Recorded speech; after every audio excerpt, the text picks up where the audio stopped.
In this video, we're going to see how to do threading the easy way in Android with something called the AsyncTask. This video is just going to be an overview. We'll have some code demonstrations that follow. First of all, what is AsyncTask and why do we want to use it?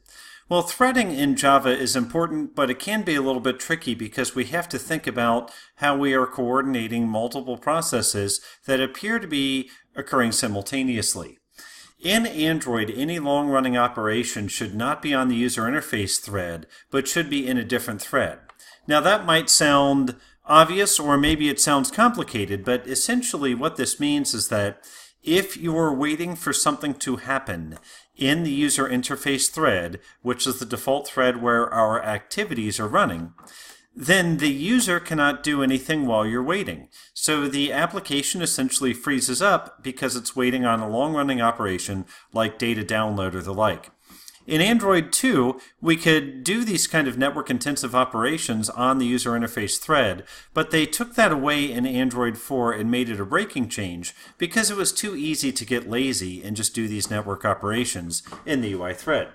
So AsyncTask is a class that's specific to Android, but it allows us to take advantage of these multi-threading capabilities, while at the same time giving us access to some of the internal state of the activity which spawned the thread. To understand AsyncTask, we have to first take a look at some important methods, and there are several more methods in AsyncTask, but these are the ones that are most important. Do in background.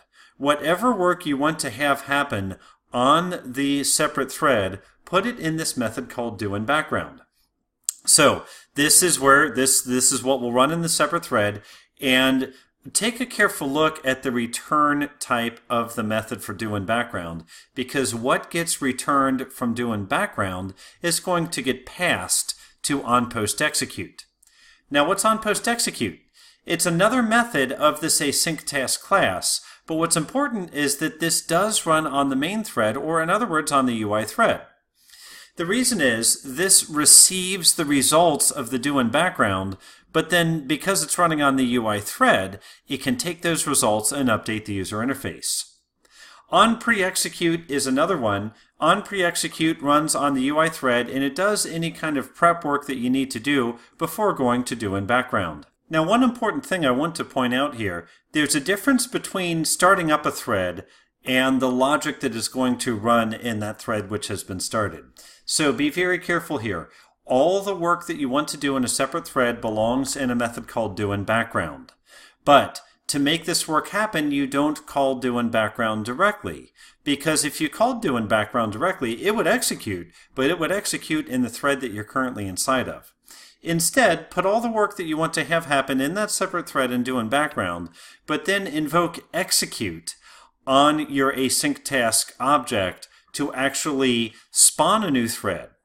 And then inside of that new thread, it will invoke do in background. So the work you're going to put in is in do in background, but you're not calling that directly. You're going to be calling that by calling the execute method. A few other things that we need to know. First of all, AsyncTask is a superclass provided to us by Android, and we have to extend this. Now that could be a little bit tricky because our activity already extends from PlantPlaces activity or action bar activity or AppCompat activity or one of those. And we know in Java we cannot extend from two classes at the same level. So we have to do something special, which is called an inner class. An inner class is a class that's declared within another class. It's good because it allows you to have a separate superclass for this inner class while you still have accessibility to the non-private variables or attributes of the enclosing class, or in other words, the outer class. So an inner class is a class defined within another class.